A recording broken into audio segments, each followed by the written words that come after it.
또 다른 순양 곧 위임식의 순양을 드릴새 아론과 그의 아들들이 그 순양의 머리에 안수하매 모세가 잡고 그 피를 가져다가 아론의 오른쪽 귓뿌리와 그의 오른쪽 엄지손가락과 그의 오른쪽 엄지발가락에 바르고 아론의 아들들을 데려다가 모세가 그 오른쪽 귓뿌리와 그들의 손의 오른쪽 엄지손가락과 그들의 발의 오른쪽 엄지발가락에 그 피를 바르고 또 모세가 그 피를 제단 사방에 뿌리고 그가 또 그 기름과 기름진 꼬리와 내장에 덮인 모든 기름과 간 꺼풀과 두 콩팥과 그 기름과 오른쪽 뒷다리를 떼어내고 여호와 앞 무교병 광주리에서 무교병 1개와 기름 섞은 떡 1개와 전병 1개를 가져다가 그 기름 위에와 오른쪽 뒷다리에 놓아 그 전부를 아론의 손과 그의 아들들의 손에 두어 여호와 앞에 흔들어 요제를 삼게 하고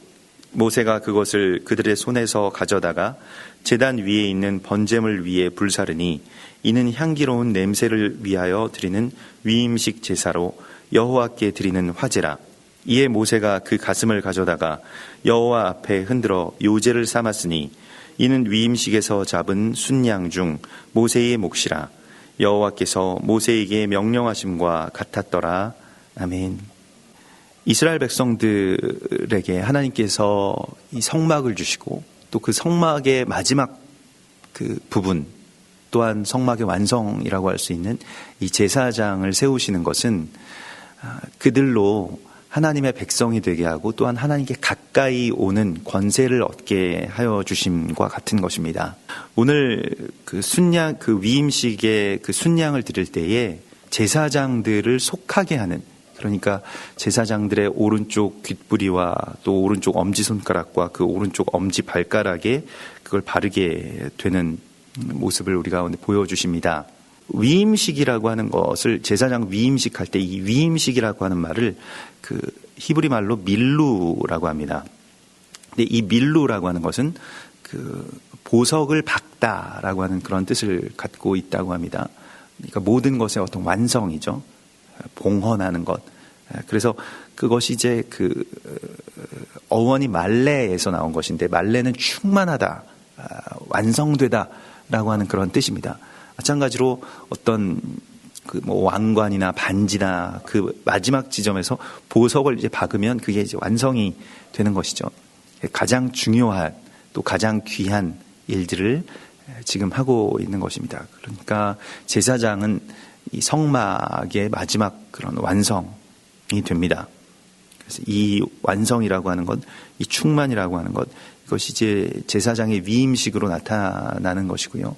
예수와께서 내 양을 먹이라, 내 양을 치라라고 말씀하시는 것이 바로 제사장으로서 위임하신 것이죠.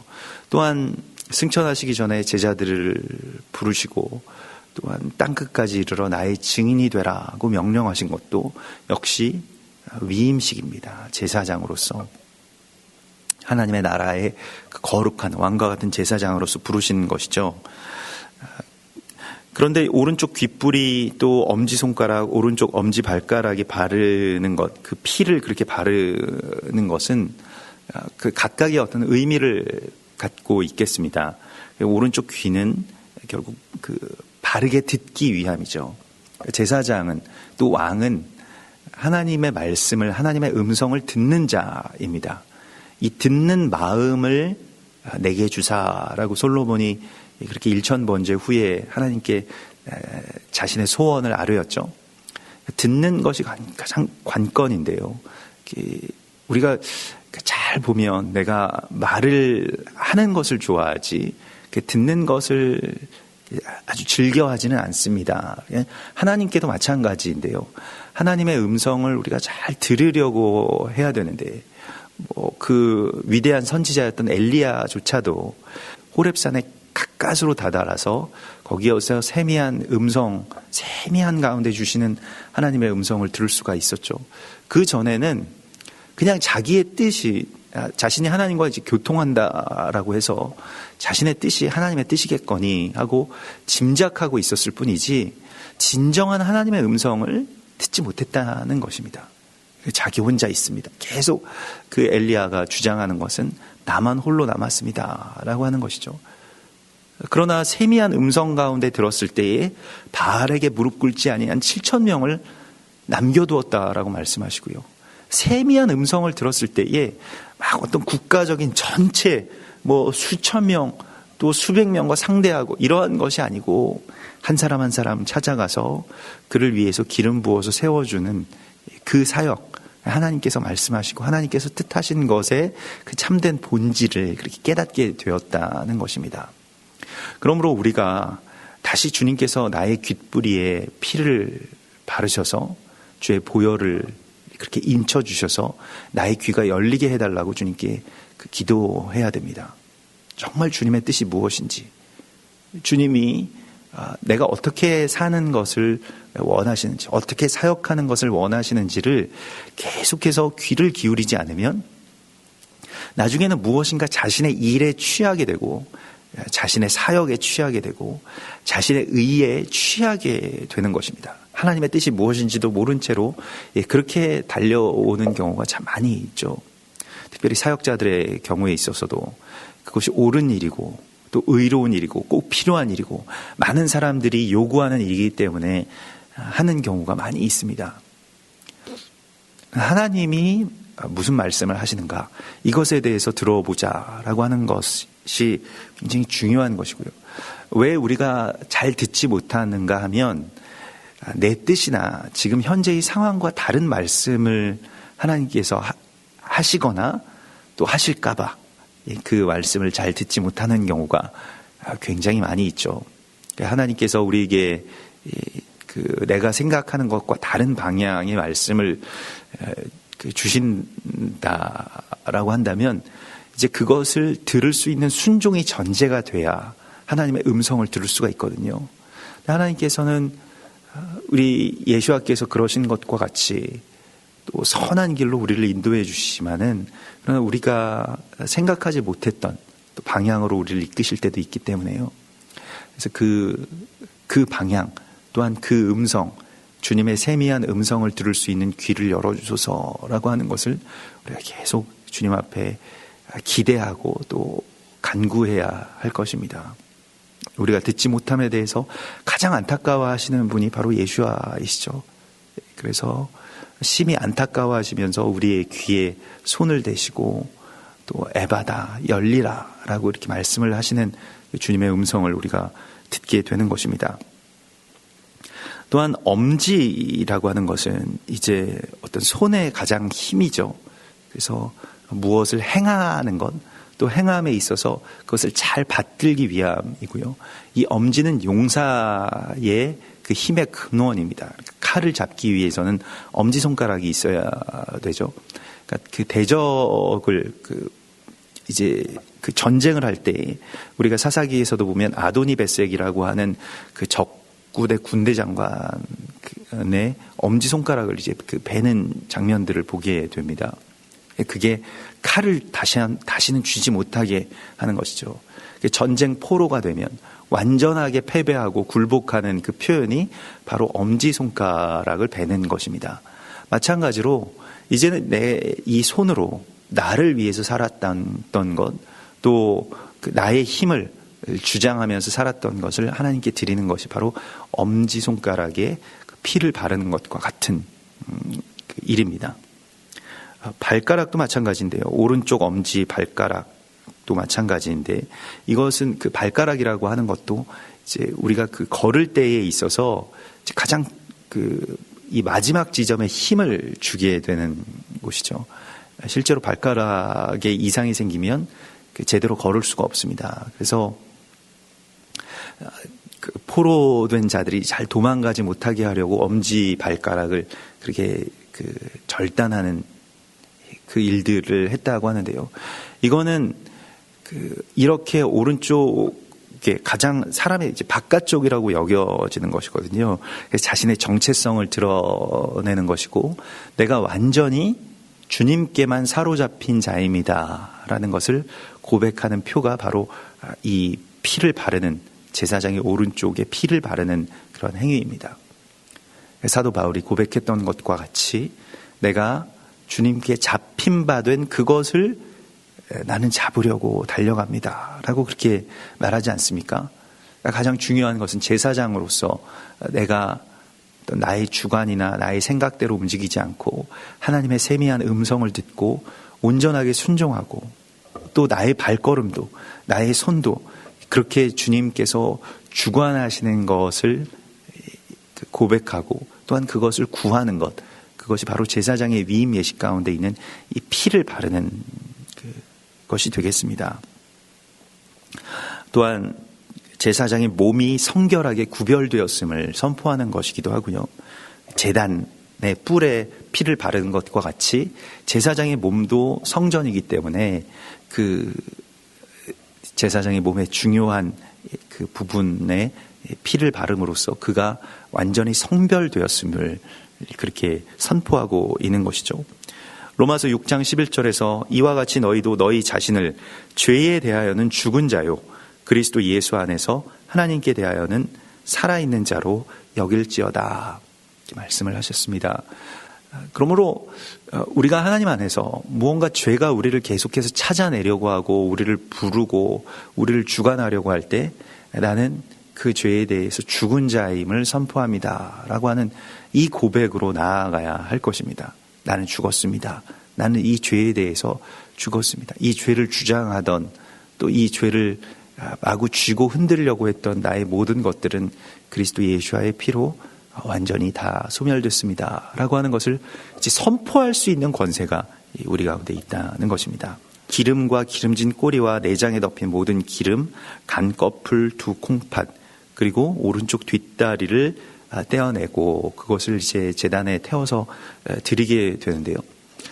특별히 이제 그 기름이라고 하는 건 여기서 기름진 것 그리고 내장 이러한 것은 그 할레브라고 하는 것은 이제 그 번성을 뜻하는 것입니다. 아주 복된 것, 번영된 것. 우리는 오늘날에 이제 아주 그 지방이나 아주 이런 기름기는 다 뭐 제거해 버려야 되는 그런 시대에 우리가 살고 있습니다. 왜냐하면 이 과다 섭취하는 그런 시대에 살고 있기 때문에 그렇지만요. 이 양의 그 기름이라고 하는 것은 양에게 축적되어 있는 어떻게 보면 이제 복으로 그렇게 생각을 했다는 것입니다. 우리가 오늘날 생각하는 불필요한 제거되어야 될 것이 아니라 이 할레브라고 하는 뜻 자체가 복되다, 또 뭐 기름지다라고 하는 것 자체가 이제 아주 풍성하다, 번성되다 이러한 뜻을 갖고 있거든요. 그러니까 그것을 이제 나의 복이라고 하는 것이 이제 하나님께 드려지는 것입니다라고 하는 또 나의 번성이라고 하는 것이 무엇인지를 다시 이제 재정의하는 것이죠. 내가 예전에는 나의 많은 소유가 나의 복이었다라고 한다면 이제는 주님께 드려지는 것만 내 복입니다. 이것만이 나에게 있어서의 번성입니다 라고 하는 것을 고백하는 것, 그게 바로 이 기름을 드린다라고 하는 것에 또 기름을 떼어낸다라고 하는 것에 의미가 될 것입니다. 그 내장이나 콩팥이나 이런 것들은 다 그 내면의 마음과 또한 그 끝까지 버텨내는 그 남은 것, 그것을 의미한다라고 하는 것이고요. 또한 그것을 이제 위임식 가운데서 그렇게 드릴 때에 무교병 광주리에서 무교병 1개, 기름 섞은 떡 1개, 전병 1개, 그러니까 이 소재물 가운데 이 무교병, 특별히 이 누룩을 넣지 않은 떡을 그렇게 드리게 됩니다. 그 누룩이라고 하는 것이 하메츠라고 해서 이게 뭔가 알록달록하다 또는 밝은 색을 내다, 부드럽다 이러한 그 뜻을 갖고 있습니다. 근데 이게 그 하메츠라고 하는 것이 또 다른 의미로는 그 어원에서는 그 하마스에서 나온 것인데요. 이 하마스는 우리도 잘 알다시피 그 테러 단체 아닙니까? 이 IS와 더불어서 예전에는 이제 하마스가 가장 그 위험한 그 테러 조직이었죠. 근데 하마스는 분노에 떨다라고 하는 그런 뜻입니다. 난폭하다, 또 분노하다 이런 뜻이거든요. 그러니까 이스라엘에 대한 그 분노를 그들의 어떤 그런 그 단어로 표현을 하고 있는 것이죠. 누룩이라고 하는 것이 내가 가진 그 욕망을 채우지 못하면 분노하게 하는 것, 나의 마음을 부풀어 오르게 하는 것, 이거 다 누룩입니다. 어떤 해석에서는 이 바라바와 예수를 유대인들이 이제 택하지 않습니까? 우리가 그것을 택할 때 본디오 빌라도가 바라바라고 하는 예수냐, 아니면 그리스도라 하는 예수냐. 그래서 바라바도 그 예수 바라바라고 하는 그러한 이름을 갖고 있었다고 하죠. 둘이 굉장히 공통점이 많다라고 그렇게 전해지는데요. 거기에 대해서 여러 가지 어떤 전승들이 있습니다만은 이 바라바라고 하는 이름 자체의 뜻이 무언가 부풀어 오르다라고 하는 누룩의 아람어에서 왔다라고 하는 설도 있습니다. 왜 그러면 백성들이 예수아를 택하지 않고 예수아를 살려달라고 하지 않고 이 강도인 바라바를 살려달라고 했는가라고 하는 것에 대해서 많은 학자들이 이제 강도라고 하는 표현이 로마인들이 특별히 이 젤롯 당원을 지칭할 때 쓰는 말이었다라고 합니다.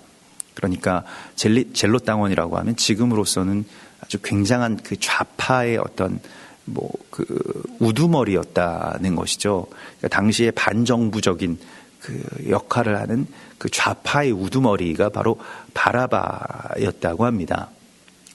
그런데 예수님께서는 좌파가 아니셨거든요. 물론 그 좌파에 있는 사람들이 예수와의 제자가 된 경우도 있었죠. 가룟 유다처럼.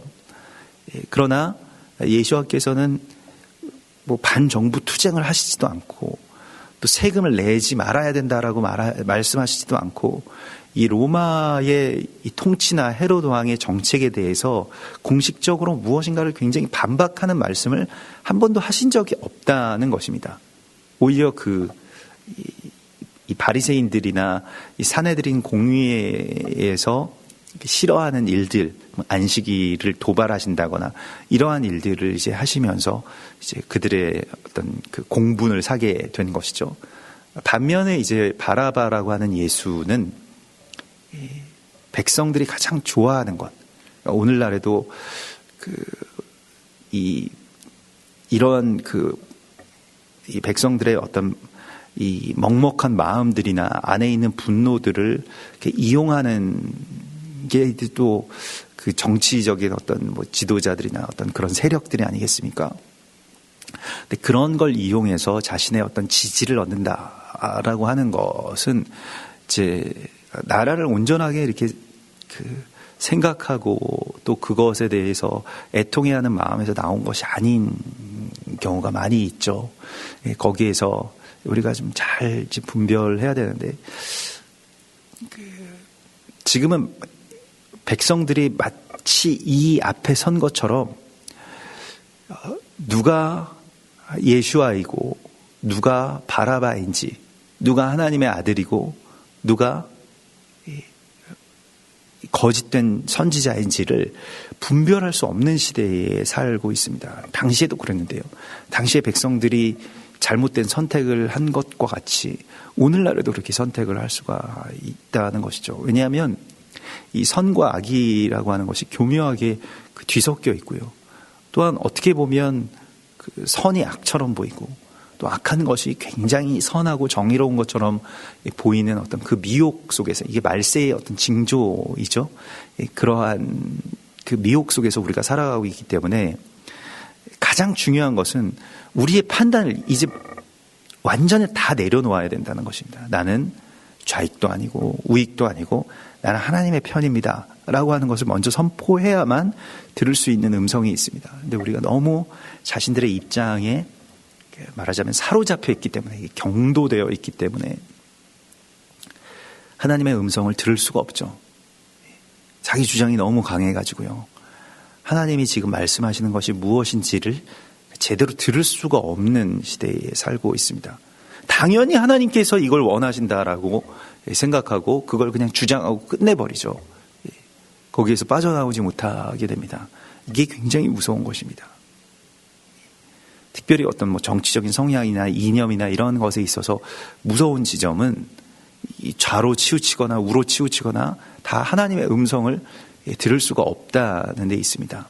그리고 이게 하나님의 뜻이라고 계속해서 밀어붙이는 데 있죠. 여기에서 하나님의 음성을 들으려면 자기 주장을 먼저 접어야 됩니다. 그 며칠 전에도 이스라엘의 그 선교사님 뭐 잠깐 한국에 들리셨을 때 잠깐 뵙고 말씀을 나누었는데, 이스라엘에서는 굉장히 지금 의아하게 생각하는 것들이 많다는 거예요. 한국에 대해서. 그러니까 한국이 이 박근혜 정부 초기에 굉장히 친이스라엘적인 창조 경제의 어떤 모델로서 이스라엘을 이제 꼽았기 때문에 이스라엘에서 배우고 이스라엘과 모든 많은 것들을 이제 체결하고, 특히 삼성에서도 R&D 센터를 2개나 세우고요. 세계에서 가장 많은 순례객들, 그러니까 단일 국가로는 가장 많은 순례객들을 보내는 나라가 한국이었다는 겁니다. 근데 어떤 시점에서 그게 이제 중동의 그 문이 열리게 되고 우리가 청년들을 중동으로 보내야 된다, 이란이라고 하는 시장을 주목해서 보는 그 시점에서부터 다 철수가 됐다는 거예요. 그리고 그 가자 지구에서 이 폭격이 있어가지고 이스라엘이 좀 위험한, 그러니까 이스라엘의 조금 어떤 전시에 준하는 어떤 그러한 상황이 왔을 때 세계에서 제일 먼저 국적기가 운항을 취소하는, 그 대한항공이 운항을 취소하고 가장 늦게 이제 다시 돌아왔다고 합니다. 그걸 굉장히 이스라엘이 주목해서 봤다는 거예요. 왜 그 한국 국적기가 다시 돌아오지 않는가? 이러한 것에 대해서 우리나라가 굉장히 위험한 국가라고 하는 걸 막 세계에다가 다 퍼뜨리는 결과가 됐다는 거예요. 다른 나라들도 동요할 정도로. 근데 대한항공에 계신 분들한테 왜 이거 취항을 하지 않습니까? 라고 물어봤을 때 실제로 위험해서 운항을 안 하는 게 아니라, 다 알죠. 그 상황을. 우리나라보다도 덜 위험하다는 건 알죠. 그런데 돈이 안 되기 때문에, 여름에 그 당시에 굉장히 비수기였는데 운항을 한번 할 때마다 거의 텅텅 비어가지고 화물이나 조금씩 옮기고 이렇게 되면 몇 천만 원씩 손해를 본다는 거예요. 그러니까 그런 빌미로 그냥 여기 국가적인 어떤 상황이나 주변 정세가 좀 어지러우니까 우리가 이 시즌에는 취항을 하지 않겠다라고 하는 것은 사실은 당시에 성수기였던 그 유럽의 그 비행기들을 돌리기 위한 어떤 조치였다는 겁니다. 그럴 수 있겠죠.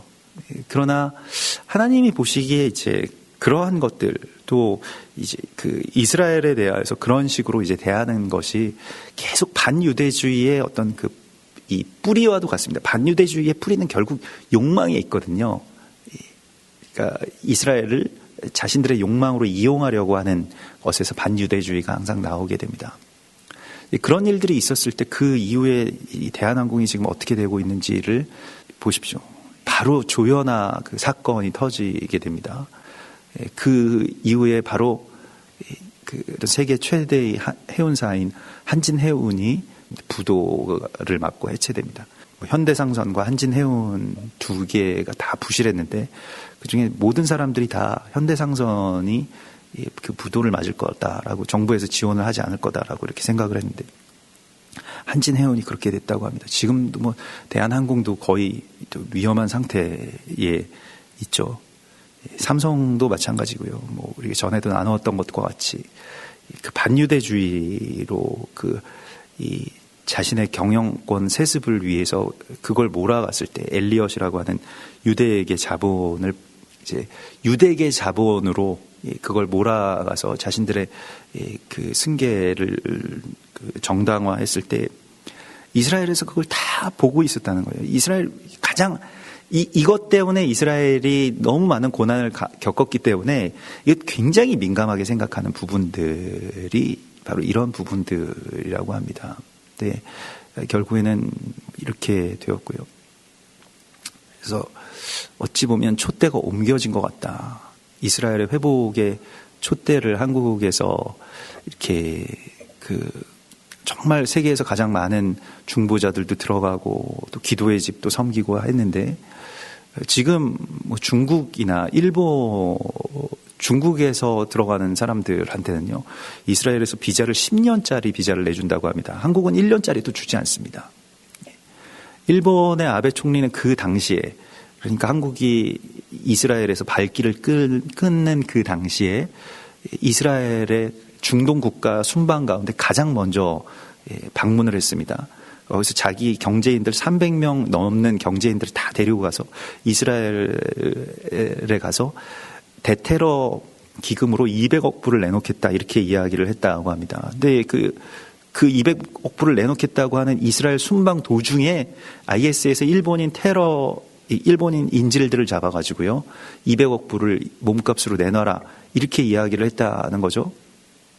그때 이 아베 총리가 예루살렘에서 순방 일정 다 취소하고 7시간의 어떤 그 긴 회의가 있었다고 합니다. 근데 이스라엘이 실시간으로 속보가 나왔다는 거예요. 그 당시에. 그래서 과연 아베는 어떤 선택을 할까? 근데 사람들이 다 이스라엘 사람들은 우리가 버림을 받는다라고 하는 것에 대해서 다른 나라 사람들이 우리를 버릴 것이다라고 하는 것에 대한 어떤 자조를 갖고 있다는 겁니다. 중요할 때는 우리를 버린다라고 하는 것이죠. 근데 아베 총리가 그 7시간 회의 끝에 예루살렘에서 그걸 성명을 발표했는데요. 우리는 이스라엘 편이다. 200억 불을 테러 기금으로 내놓는 것을 취소하지 않을 것이다. 계속 이스라엘 편에 설 것이다. 그리고 그 뒤에 남아있던 중동 순방, 다른 그 이슬람 국가 순방을 다 취소하고 일본으로 돌아갔다는 거예요. 뭐 우연의 일치일 수도 있겠습니다만은 그 이후로 지금 일본 경제는 말할 수 없는 성장세로 돌아섰습니다. 완전히 돌아섰죠. 우리는 그 시점에서 메르스 사태 터지고 그리고 지금 대통령이 정말 역대 정권에서는 이해할 수 없을 만큼 그것보다 훨씬 더 그 중한 일들도 있었습니다만은 그게 일반적인 어떤 통치 행위였다라고도 할 수 있겠습니다만은 아무튼 하나님께서 대통령의 어떤 탄핵이라고 하는 어떤 초유의 일들까지 일어난 장면을 우리가 보게 됩니다. 이 혼란 속에서 일어나는 일들 가운데 중요한 것은 반유대주의가 있었다는 것입니다. 그런데 이 반유대주의가 그러면 아베는 그걸 알고 했겠느냐? 우리가 친이스라엘을 하면 우리가 복을 받는다는 걸 알고 했겠느냐? 박근혜 대통령은 그걸 모르고 그냥 이스라엘에서 등 돌리고 철수하고 별거 없다. 그냥 대한항공도 그런 거 알지 못하고 다 했을 거 아닙니까? 그럼 무엇이겠습니까? 역사적인 일들이 일어나는 그 시점 가운데 그 지도자들의 선택이라고 하는 것은 무엇이겠습니까? 백성들의 기도의 대표성을 갖는 것입니다. 국가적인 기로에서 이 선택을 해왔다는 것은 사실은 교회의 열매입니다. 이 이면에 있는, 역사의 이면에 있는, 그리고 좌익과 우익의 어떤 이런 판보다도 이게 그 반유대주의라고 하는 사단이 이걸 우리도 알지 못하는 사이 우리는 다 이스라엘을 위하고 있고 하나님을 위하고 있고 이 일들을 하면서도 반유대주의에 서왔던 거예요, 우리나라가. 그러면 이것에 대해서 우리가 돌이키게 해달라고 주님 앞에 기도해야 됩니다. 이게 우리의 누룩을 제거하는 것입니다. 반유대주의는 다 욕망에서부터 나오는 겁니다. 남을 멸하고 핍박하는 것으로 자신들의 이익을 취하면 그게 반유대주의입니다. 근데 하나님의 나라와 의를 위해서 우리가 온전하게 정말로 그것에 집중해야 되는데 이게 지금 다 어떤 증오의 뿌리를 두고 있고요. 전라도가 어떠니, 이 빨갱이들이 어떠니 이러한 말만 계속하면서 증오만 계속 부추기고 있기 때문에요. 그래서 이 모든 재물을 여호와 앞에 흔들어서 요제를 삼는다. 이 테누파라고 하는데요. 특별히 이 요제라고 하는 것은 앞뒤로 이렇게 흔들게 되고요. 곡식의 이 키질과도 같은 그러한 행위입니다. 이 키질은 껍데기와 쭉정이를 제거하는 것이고요. 이것은 항상 심판의 순간 가운데 있는 일들입니다. 지금 어떤 흔들리는 이 시간 속에서 우리에게 정말로 알곡이 무엇인지 또 쭉정이가 무엇인지 그 전에는 이제 다 뒤섞여 있다는 거예요. 지금처럼. 그래서 무엇인가 이게 옳은 것도 또 옳지 않은 것도 이게 다 뒤섞여 있기 때문에 결국 그래서 이 흔드는 이 제사가 필요하다는 것입니다. 모세가 그 가슴을 가져다가 여호와 앞에 흔들어서 요제로 삼았다. 이 가슴이라고 하는 것은 하제라고 합니다. 이거는 그 보다, 주시하다, 그러니까 어떤 비전을 뜻하는 것이고요. 이것은 모세의 몫이다라고 그렇게 말을 하고 있습니다. 근데 모세는 이 제사장의 위임식 가운데서 철저하게 제사장을 세우는 제사장으로서 여기에 있습니다. 그러니까 제사장들의 제사장이죠. 이게 모세의 역할이고요. 모세는 예수와의 그림자이기 때문에 예수와께서 이 땅 가운데 오셔서 행하시는 모든 일들도 예수와께서 제사장으로서 전면에 나서시는 것보다는 제사장들을 세우기 위한 제사장으로 오셨다는 것을 우리가 알아야 됩니다. 이게 완전해지지 않으면 그냥 예수님 제사장이고 우리는 평신도고 이렇게 되어버린다는 거죠. 예수님께서 우리를 지금 세우시고 있는 것이죠. 그런데 그러면 이 몫은 무엇이겠습니까? 보다, 주시하다. 그러니까 이 눈의 역할은 우리는 듣고 이 엄지손가락 행하고 엄지발가락 걷는, 따르는 그걸 우리의 사명이라고 한다면 예수와의 몫은 무엇일까요? 보시는 것입니다. 이 머리가 하는 일입니다. 이게 비전입니다. 주님이 이걸 주시는 것이고요. 주님이 이것을 보시고 우리에게 말씀하시면 우리는 그대로 행하는 것이죠. 이거 예수님의 몫입니다. 그 예수님의 몫으로 돌리는 것이죠. 이게 모세의 몫으로 이것을 주었던 것과 같은 것입니다.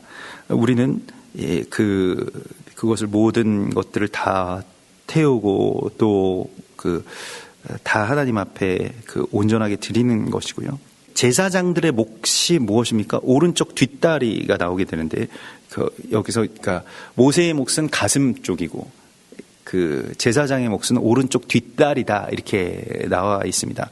이 오른쪽 뒷다리는 야민 쇼크라고 해서요.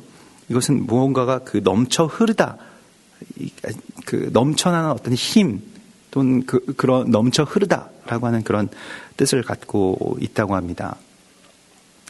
제사장의 몫과 또 우리의 몫이 이렇게 나뉘어져 있는 것이죠.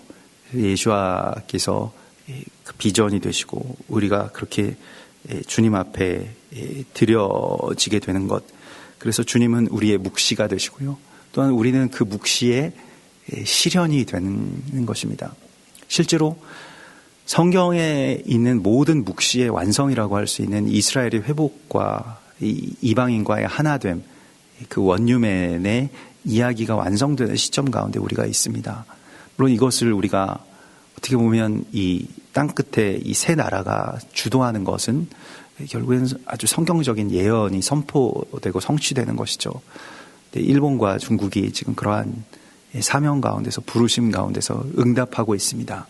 우리나라도 응답하다가 지금 무엇인가 조금 어떻게 보면 장애를 만났을 수 있겠습니다만은 우리가 다시 기도하고 회복하고 또 주의 나라를 위해서 또 애쓰고 또 다시 한번 주님께서 우리에게 그 불을 허락해 달라고 우리가 기도하고 또 우리가 맡은 이 위임을 주님께 올려드리고 또 나에게 주시고 이 요제와 같이요 그렇게 올려드린 이 기도가 다시 우리 가운데 주님의 신뢰와 위임으로 세워지는 그 완성, 그것을 주님께서 다시 우리 가운데 약속하십니다. 같이 기도하겠습니다. 이 주님 바라보시면서 또 우리 가운데 있는 또 많은 죄악들, 또 나의 욕망을 섬기고 숭배하였던 것, 또 그것을 위해서 이스라엘을 이용하려고 했던 것, 또 그래서 버렸던 것, 그 모든 상황 속에서 우리가 다시 한번 주님께서 우리에게 주님의 마음을 달라고 기도하고 또 이 혼탁한 상황 속에서 주님의 지혜를 우리 가운데 허락하여 달라고 우리 그렇게 주님 바라보면서 기도하겠습니다. 주여 주여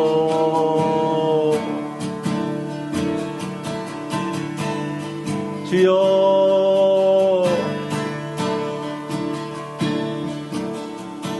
주여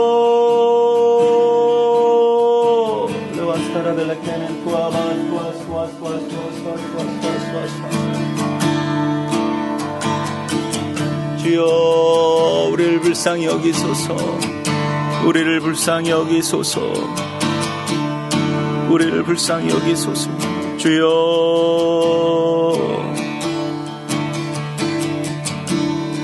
우리를 불쌍히 여기소서.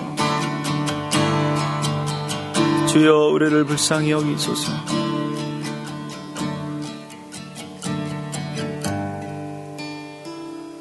주님, 참으로 우리를 제사장 나라로 부르시고 또 그러한 사명을 우리 가운데 유업으로 주셨음에도 우리가 우리의 의와 우리의 뜻에 빠져서 주님의 음성을 듣지 못했음을 불쌍히 여겨주시옵소서.